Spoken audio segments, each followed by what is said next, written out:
Just in, you were looking at obviously a very disturbing live shot there. That is the World Trade Center, and we have unconfirmed reports this morning that a plane has crashed into one of the towers.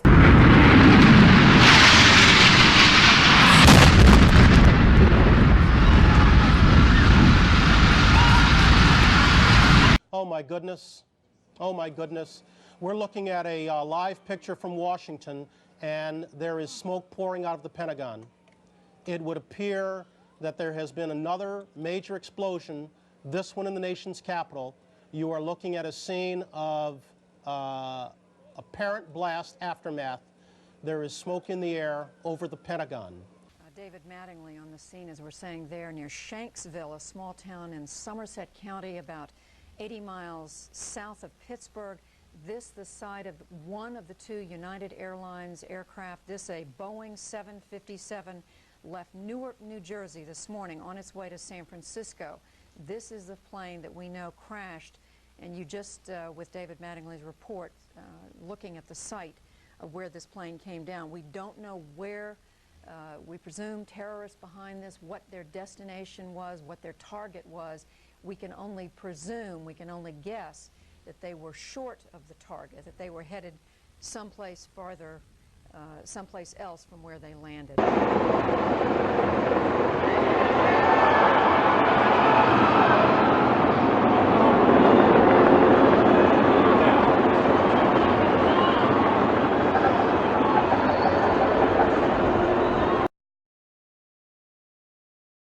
Hello, we're looking at financial center. Complete us, 2 broken windows. Oh God!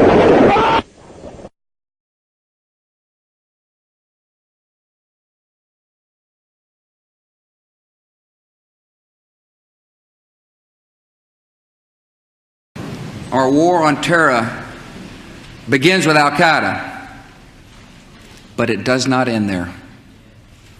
It will not end until every terrorist group of global reach has been found, stopped, and defeated.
Across the nation, flags have been flying off the shelves. I've probably gone to 8 or 9 places. There are no flags. Walmart sold 200,000 yesterday and put more on order today. This is probably the most direct way for the common citizen to go show his support. I knew some people on those planes, and I feel like I have to do something. Ever since the disaster, a wave of patriotism has been spreading across America. America is united. We are strong. We are stronger than ever.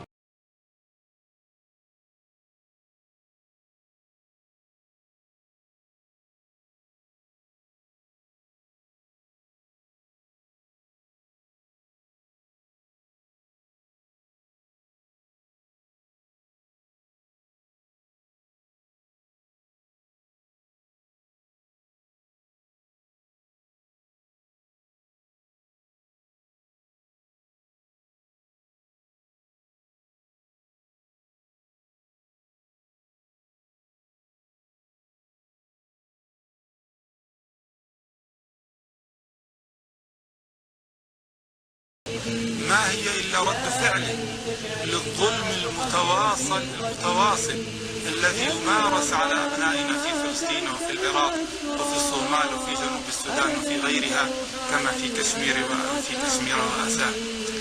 فالأمر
Our war on terror begins with Al-Qaeda, but it does not end there. It will not end until every terrorist group of global reach has been found, stopped, and defeated.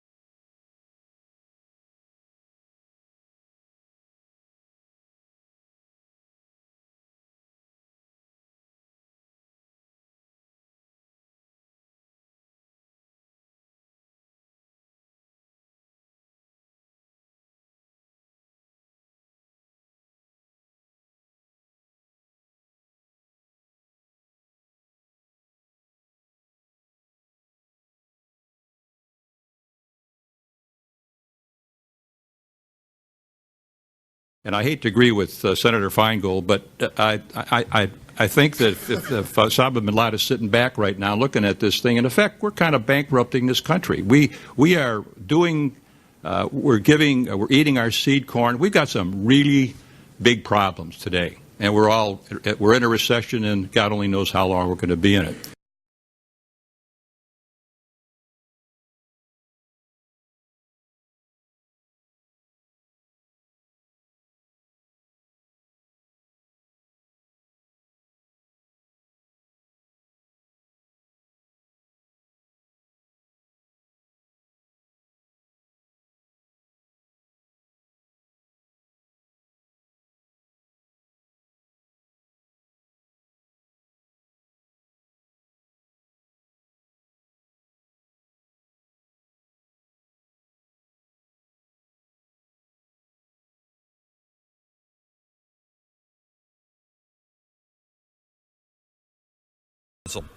Our country suffered a dastardly and horribly destructive attack on September 11th, 2001, and every member of this body is determined to do all that we can to fight terrorism and to apprehend those people who are at war against our country.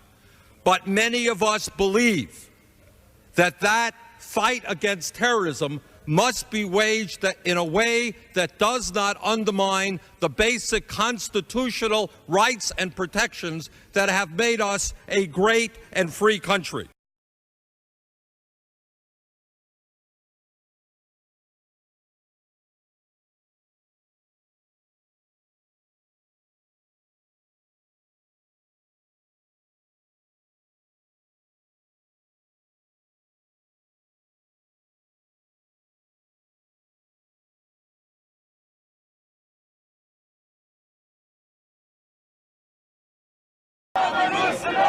What started out as a protest focused on the U.S. government quickly became usurped by a mass protest against regimes near and far.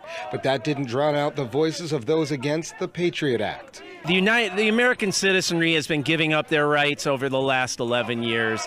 It's a shame. We had someone like George Bush that came into power that thought he could just tear up parts of our Constitution.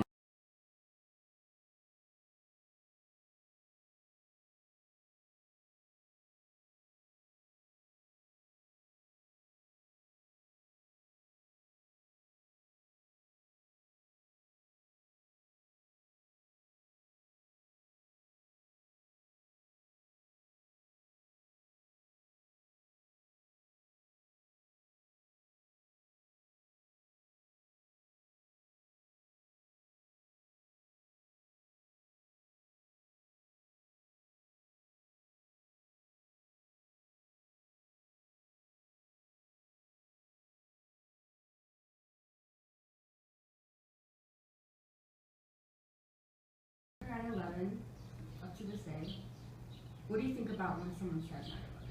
What's your first thought? Losing my friends. And then followed closely after that by irritation that the flight crew members are not included in the final count of the dead on the airplanes. Like as in when they add like how many people were dead? Yes. Typically in an airplane accident, they will count the passengers as the dead. Like you'll notice that they'll say 272 passengers, and then somewhere tacked on the end they'll say, oh, and there were 9 crew members on board. It's like we're not included in 9/11. They also say all these wonderful things about the policemen and firemen, never saying that the only reason that we know what happened on 9/11 was because a flight attendant called somebody that I have a personal connection with.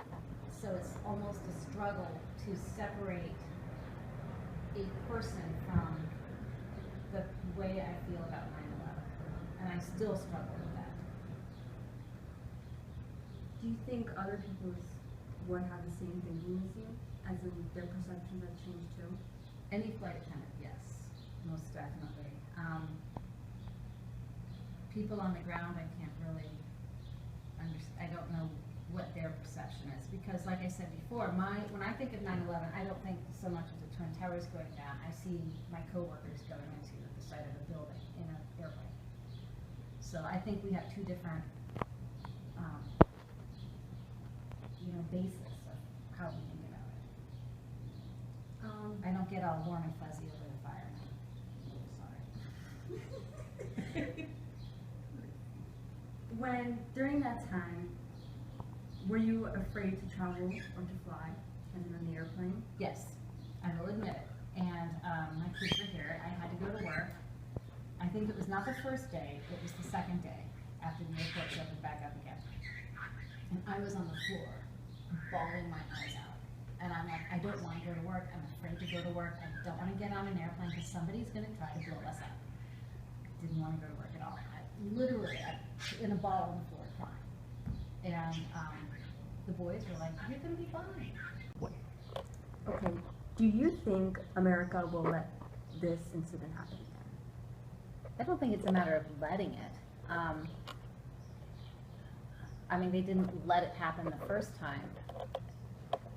But I think America, and as well as other major cities in the world,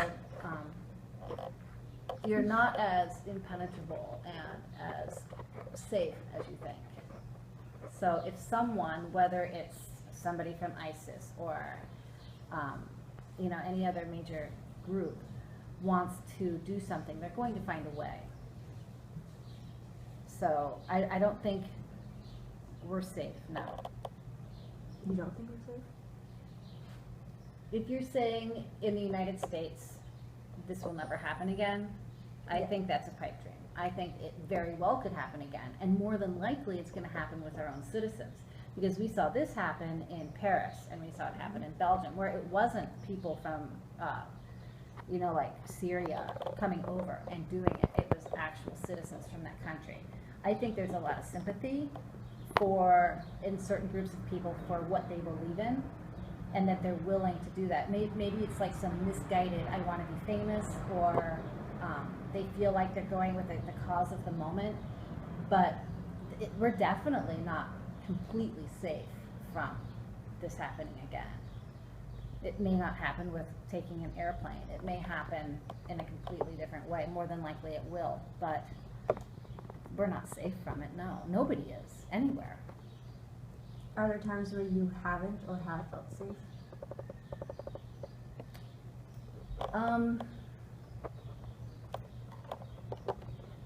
You mean at work or? In this country, just in general. I've been all over the world. You know, I flew for 26 years. I flew international, I flew domestic. I've traveled by myself. I've traveled with my best friend, the one I was telling you about with the lousy boyfriend. You know, we've been all over the world together. I think our final tallies, I've been to 114 countries. And that's since 49, I think. I think that's right. Is it safer here than other places? Yeah, maybe, but I can, unless I'm Venezuela, I wouldn't feel safe in. LA at night, not so much. But generally, I do feel pretty safe. Do you think that, like, after the attack, people have gotten like more creative in ways, like ISIS, to threaten the world, specifically the U.S.? Do you think they've gotten more creative with it? Oh, they've had to, because now people are watching to see what they're doing. I was just reading this really interesting article on what they're doing now is selling antiquities. I know. I was reading this article that ISIS is going and looting all of these. My girlfriend just went to Petra, which is in Jordan, and this hasn't happened there, but like if you took all of the really cool stuff out of Petra and sold it, there's always a market for that. Even though it's black market and it won't have any provenance, there's still a market for that sort of thing, and that's how they're making their money. So, I mean, everybody's getting creative on A, how to attack, and B, how to protect yourself. What do you think we can do, as in the U.S. can do, if they want to prevent this from happening? Do you think it's increasing security or other laws, as in, like, with immigration? I think anyone from any country should be vetted when you're moving, whether it's into the United States or a U.S. citizen going to another country. I think you need to be vetted no matter what, because you simply just do not want insane people crossing your borders and moving into your country. I think cybersecurity is going to be something really important, internet chatter, that sort of thing. I don't think it's cool that the government listens in on your phone calls. And I don't think it's cool that they can just like randomly go into your computer. Because I think there has to be a line between personal privacy and national security. So in October 2001, a month after the attack, Congress enacted the USA Patriot Act that allowed the National Security Agency to increase the camera surveillance to prevent any future attacks and allow citizens to call or report the suspicious activity, like you were mentioning earlier. So do you think that this was a good defense by the Bush administration? I think it has a lot of precedence because in London, for example, I think they have like 3 feet of the entire city that isn't under camera surveillance, and it's been that way for as long as I can remember. So it has precedence that it does deter crime. You're pretty much always being watched. But, you know, it's kind of common sense that if you see suspicious activity, that you want to report it. So I think it was okay. Like I said previously, I don't think listening in on your phone call is cool, getting into your computer is cool, but we have to assume, especially in this day and age, that we're being watched at some point. We walk out this door and we're being watched. My car is being followed, you know. That's just the way society is today, and it's pretty much in any major city.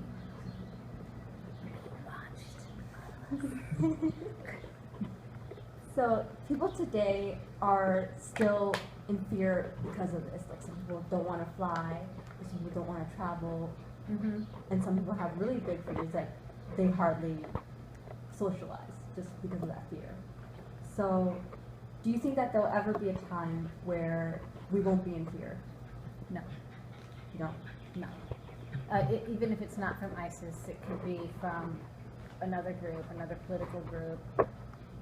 I mean, we may have, like, in a year's time, people that don't leave their homes because of Trump. You know, you never, safety is never a given. You need to just be smart. You need to, like, not go eat a ham sandwich in a mosque during Ramadan. You know, that's just stupid. And that was like a really extreme example. But if you think of your own safety and take care of yourself to be secure and not do stupid things, then you should generally be okay. But if you're asking on the broad spectrum of, is the United States impervious to any sort of attack? Well, absolutely not. Nor is France or Germany or Australia or anywhere else impervious to attack. We've always got North Korea. So we're not guaranteed our safety. We need to protect ourselves to an extent, but I think it also, the fault, you know, we should, as individuals, also not do stupid things. Before the attack, were you afraid of anything that would happen? On the airplane? Yeah. No. Just until after the attack, then you became afraid? Yeah. Because it's a complete unknown. We were trained how to deal with a hijacker that was a criminal. We were trained. I mean, and by training, I mean we went through really intense training for this. It's not like we were taught how to brew coffee, apply lipstick, and off we went.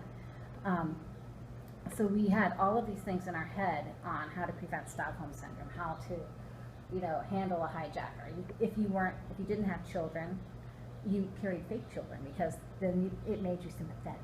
You know, all of these things. And so all of our training all of a sudden went out the window.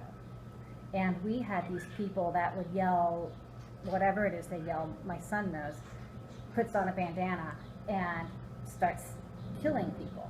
I mean, that, prior to that, had never happened before. They went up, they were in first class, and they went up and slit the number one flight.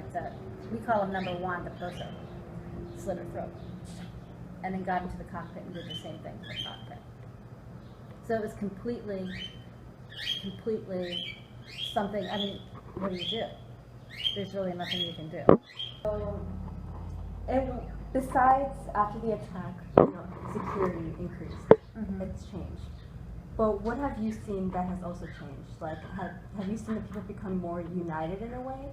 As in, since they all feel the same kind of emotions during that time? Do you think we feel more united that way? You mean on an airplane or just in general? As a nation. As a nation. Like more patriotism. Ooh. I would probably say, Lennon, that you are right. There's more, I was going to say more us versus them, but really that's kind of the definition of patriotism. You feel strongly that you're in one group. But there's definitely been an increase of, just in general, us versus them.